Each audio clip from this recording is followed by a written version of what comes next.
Hello from Florida. I have some glaze results that I'm going to share. I'm not unhappy. Okay, so both of these people were done with standard ceramic 266, which is their black brown clay. The one on the right, I used the sodium silicate, dried it a little bit, pushed it out, so I got all this neat cracking. I used one color on this. It was coastal blue.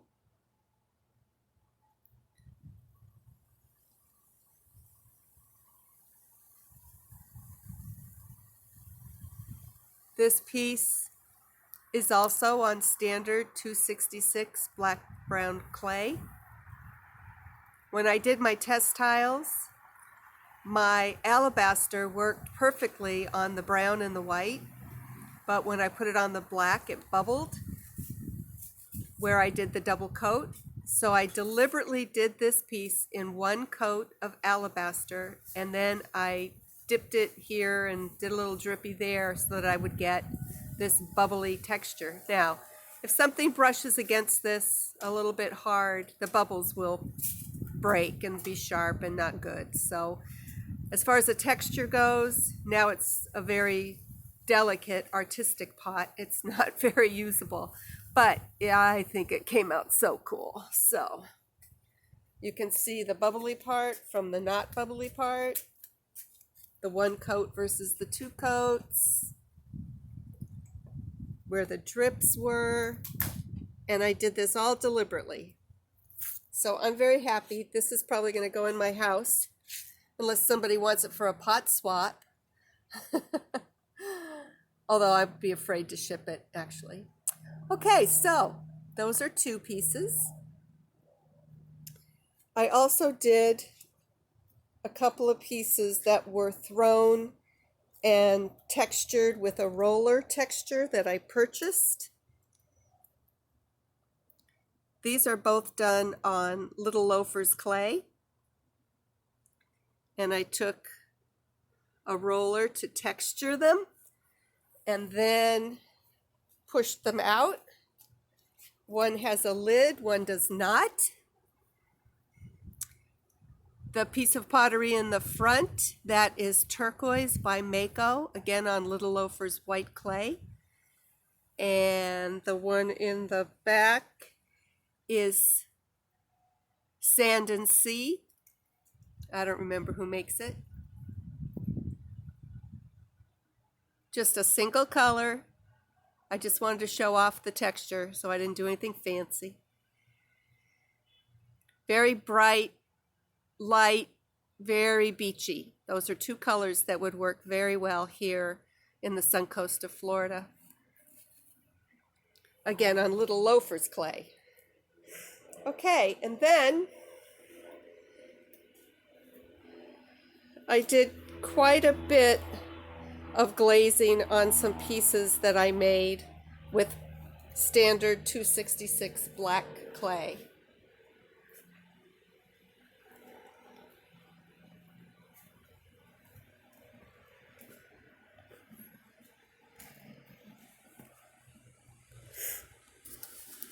So I have my notes because it's really hard for me to remember. This is Jade Moss on black clay.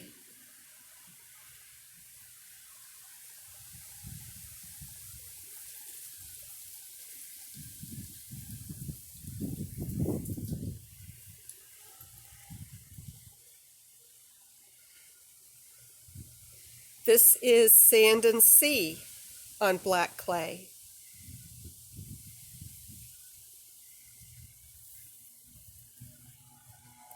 These were some very simple mugs. I just cleaned off the bottom. I didn't give it a real foot in all cases. This yarn bowl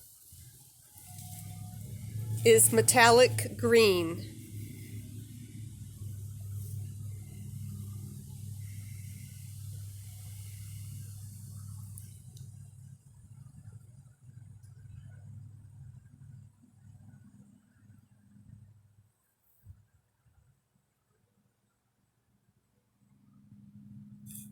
This bowl is birch on the inside all the way up to the rim. Then I waxed the inside to within an inch of the rim, and then I put it in metallic green.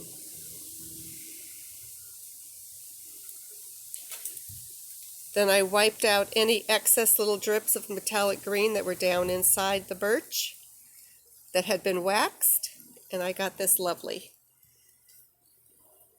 Take it into the shade, see if it makes a difference.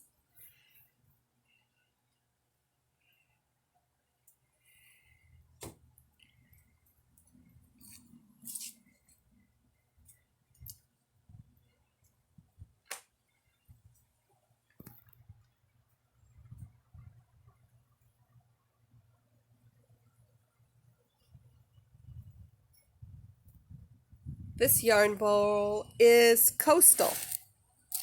This is the same color that I did the vase that you saw first up. It's really nice. Not too bright, not too dark. It breaks nicely, breaks on the edges. It's real nice glaze. Sometimes you need 2 coats, so if you mix it from dry powder, you have to sort of test it and decide how you want it. This one is also Coastal. Again, with the birch on the inside, then the wax, leaving an inch at the top that still has no wax, and then I dipped the whole thing in Coastal. I think I put a little bit of birch on the outside rim as well. Get a nice look. This is chattered, so it gave it some texture to run on.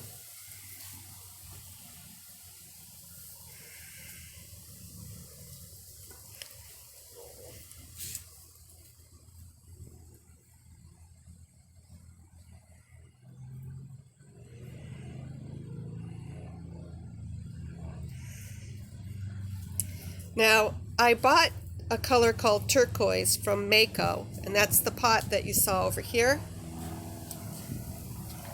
Very bright and beautiful on white clay, and it's pretty good on M40, which is a light brown as well.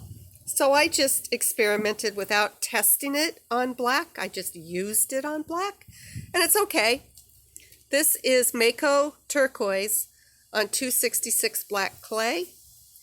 It's a little bit matte. It's nice.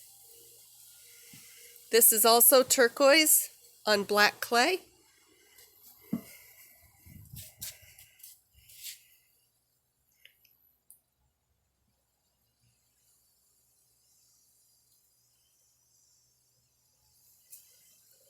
Again, this is Mako turquoise. This is also Mako turquoise on black clay with a little bit of birch on the outside rim, and like I do the centers.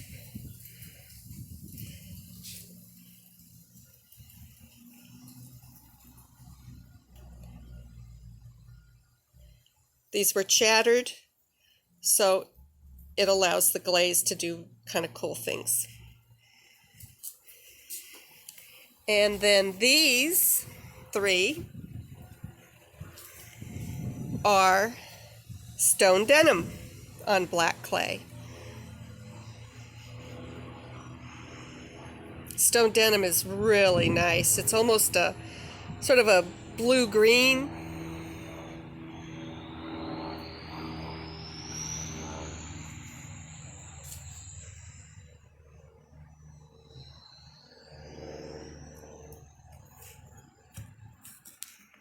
It breaks nicely.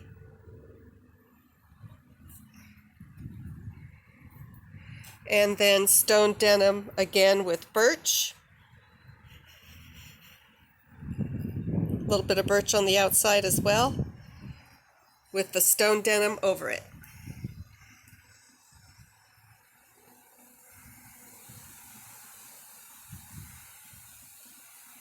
A little birch on the outside rim.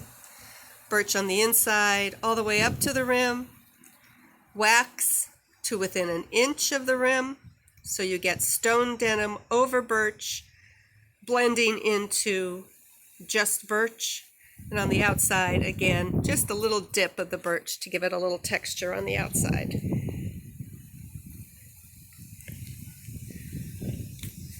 Also did some tests. This is Sand and Sea over turquoise. See that drip along the bottom? I forgot to wipe the bottom. That is a beginner mistake, but I was in a hurry. So that's Sand and Sea over turquoise on Miller 40. The Sand and Sea seemed to have just pulled right through and puddled at the bottom, so that gives me a clue that it's nothing spectacular. It's not ugly, but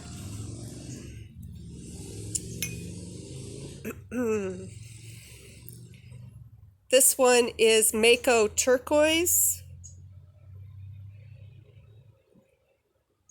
on Miller 40 over Potter's Choice Ancient Copper. The overlap isn't thrilling. Didn't do anything. Maybe it needs some flux or some oatmeal or something. But my Ancient Copper is working very well on every one of my clay bodies. And this turquoise looks very nice, not only on white, but on Miller 40 as well.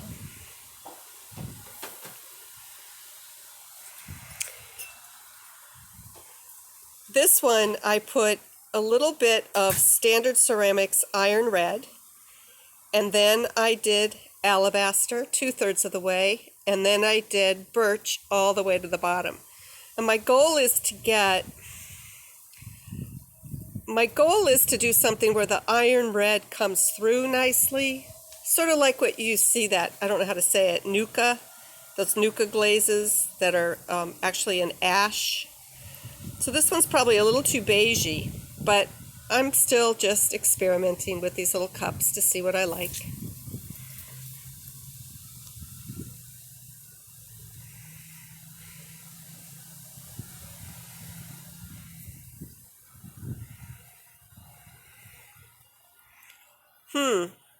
I think that other one I showed you, I made a mistake. This is the one that's turquoise with Ancient Copper. Turquoise isn't terrific on M40.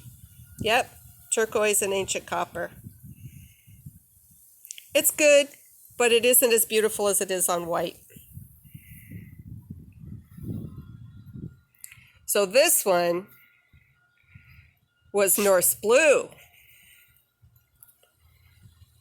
I can read it. Norse Blue and Ancient Copper. Yeah, so this one came out much more striking. Now, the reason I like this contrast with the blue and the Ancient Copper is, again, I'm in Florida and everybody wants blue and blue-green, and if I'm going to sell anything, that's the colors that they have to be. So I'm very happy with all of these pots, and I learned a lot on these little tests, and there's more.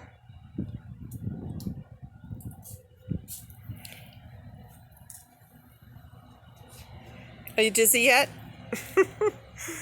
Okay, so I did quite a few, not a horrendous amount, but I did quite a few of tile tests using Riverside Grit test tiles that I just made. This is a color, I'm not sure how to get it right. This is a color, it's called Redwood, and it's by Clayscapes. Now, in the past, I've tried to use what I call red, or Redwood by Clayscapes. And I tried it again, and it looks wonderful. I just love the glaze. However, it has a tendency to pinhole. So the first time I used it, it was horribly pinholed. This time, if you look in the bottom, if you can see in the bottom, it is badly pinholed.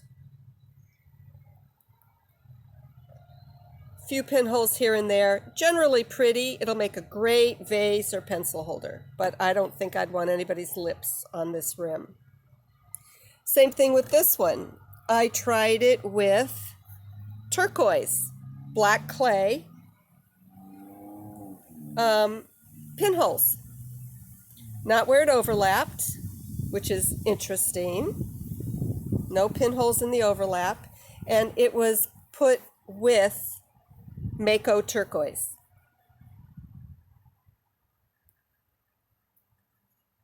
Again, that'll be a pretty vase or pencil holder or something.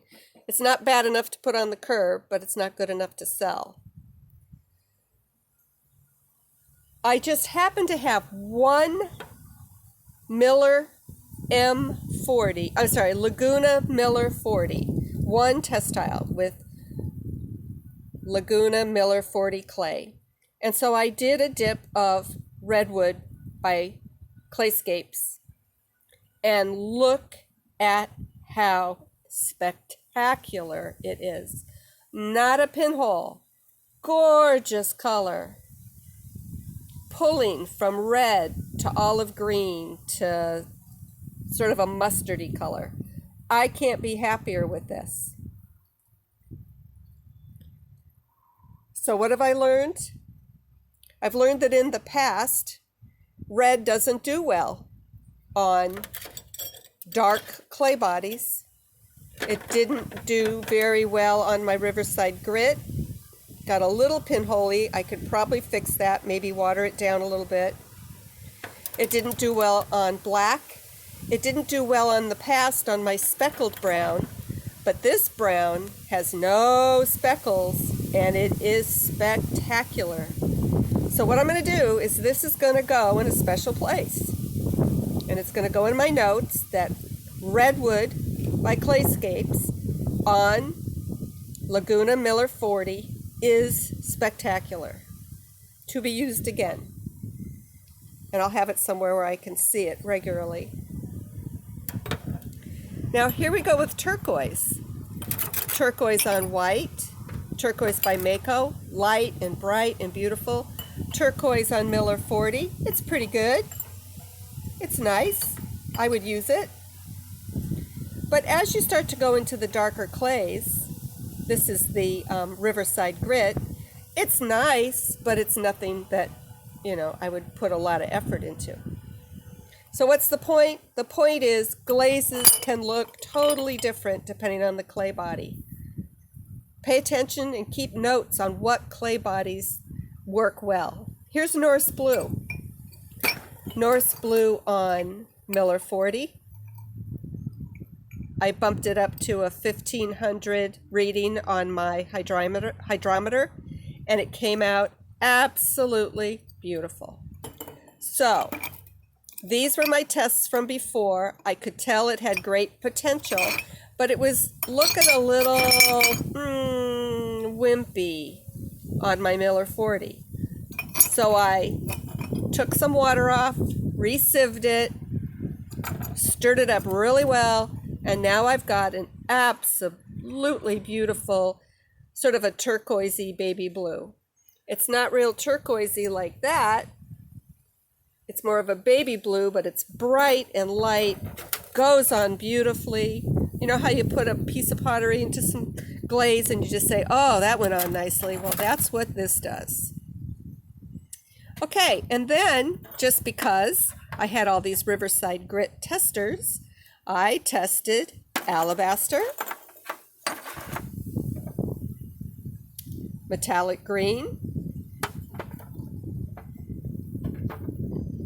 birch, coastal. It got lost in translation, and I dipped it for a full 3 count and then another 1 second. But it could work on grit, but you got to really dip it in there a lot. Jade Moss, a new one that I'm just experimenting with, and there has yet to be a clay that it didn't look beautiful on. I don't remember who makes Jade Moss. It's new to me. Really pretty.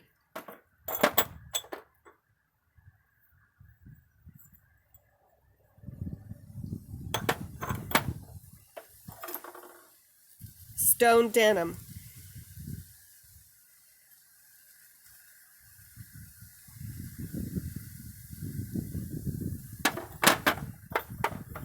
And I made another mistake.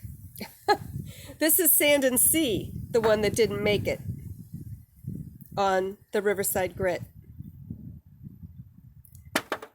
Coastal did fine. Coastal sometimes has almost a purplishly blue color to it. And it breaks to light shades of white and off-white. It's really nice. Again, this is the glaze that I put on that pot out there. I don't know what it's going to focus on. Here's Coastal on grit. There's Coastal on black. Okay. So these were the only tests that I had on grit. And now I have more. I can make good decisions. Oh, what a life. Hope this was helpful. 21 minutes later. Thanks for watching.